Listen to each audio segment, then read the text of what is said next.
अमर संदेश। मनुष्य जन्म। संसार में दो विचारधाराएं इसके लिए प्रचलित हैं, एक भौतिकवाद और दूसरी अध्यात्मवाद। भौतिकवादी विचारधारा वाले यह मानकर चलते हैं कि संसार अपने आप बना और अपने आप चल रहा है। संसार का कोई न करता है, न इस दिखाई जाने वाली संसार में कोई सूक्ष्म रूहानियत संसार भी, और न ही परमात्मा रूपी किसी काल्पनिक शक्ति से मिलाप करने की जरूरत है। लेकिन भौतिकवादियों का उद्देश्य मनुष्य के लिए ज़्यादा से ज़्यादा सुख समान पैदा करना है।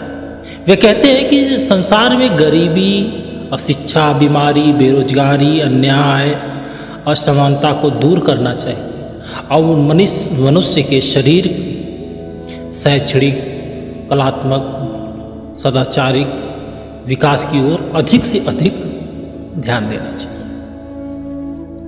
वहीं अध्यात्मवादी कहते हैं कि यह संसार उस परमेश्वर द्वारा बनाया गया है। वह कर्ता पुरुष इसे अपने हुक्म के अनुसार चलाता है। मनुष्य की हस्ती का आधार शरीर नहीं, आत्मा है। सृष्टि में आने से पहले आत्माएं परमात्मा में अभेद थी।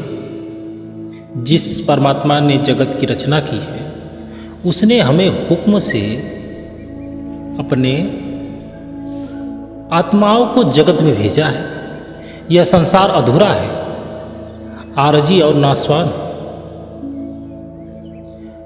परमात्मा पूर्ण, अजर, अमर, अविनाशी है। इसलिए केवल उससे मिलाप का ही पूर्ण अस्थायी सुख हमें मिल सकता है। जिस परमात्मा ने आत्मा को संसार में भेजा है, उसने खुद इसे यह हुक्म दिया है कि तू मेरी भक्ति द्वारा अधूरे मायावी जगत को पार करके दोबारा मुझ में समा सकती हो। तरीका, तू मुझे भक्ति द्वारा ही प्राप्त कर सकती है, फिर तुम पूर्ण हो जाओ। आध्यात्मिक दृष्टि से मनुष्य जन्म का यही वास्तविक उद्देश्य है।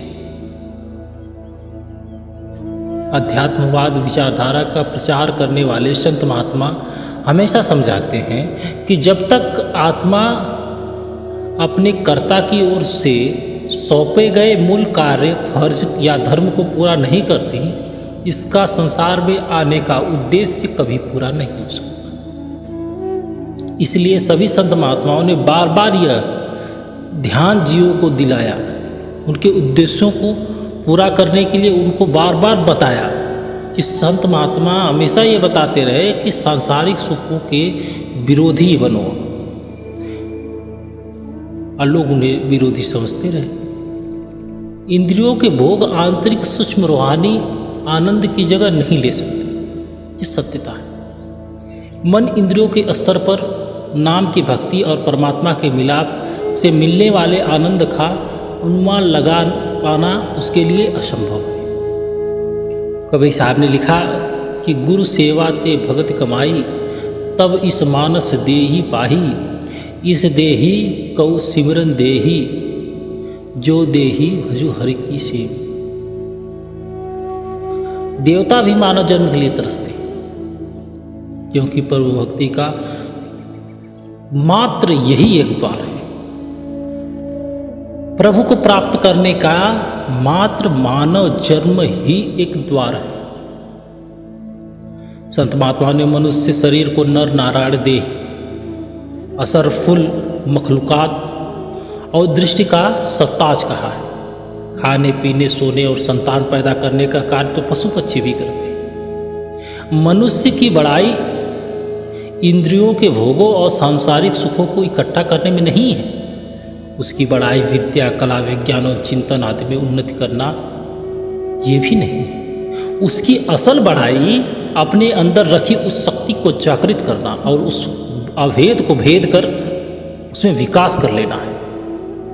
इसके द्वारा वह अपनी आत्मा को परमात्मा के अभेद स्वरूप में समाहित कर करके खुद उसका स्वरूप हो जाए। इस शक्ति के विकास की ओर ध्यान किसी का नहीं। इस अमूल्य रत्न की प्राप्ति के स्थान पर लोग कौड़ियों कमाने में व्यर्थ जीवन को गंवा रहे हैं।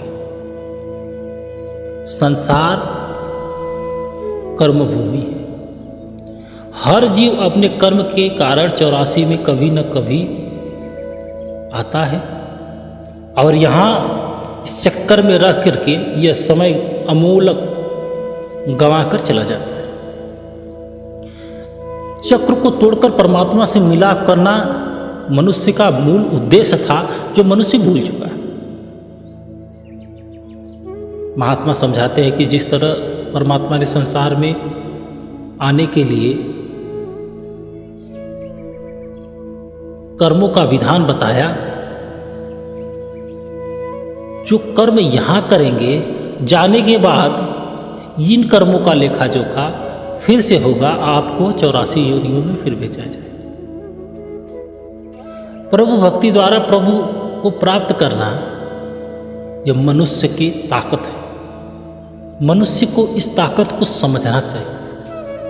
जिन्होंने समझा उन्होंने सब कुछ पा लिया, जो नहीं समझ पाए वो गफलत में रह गए और कुछ नहीं कर पाए। जय गुरुदेव।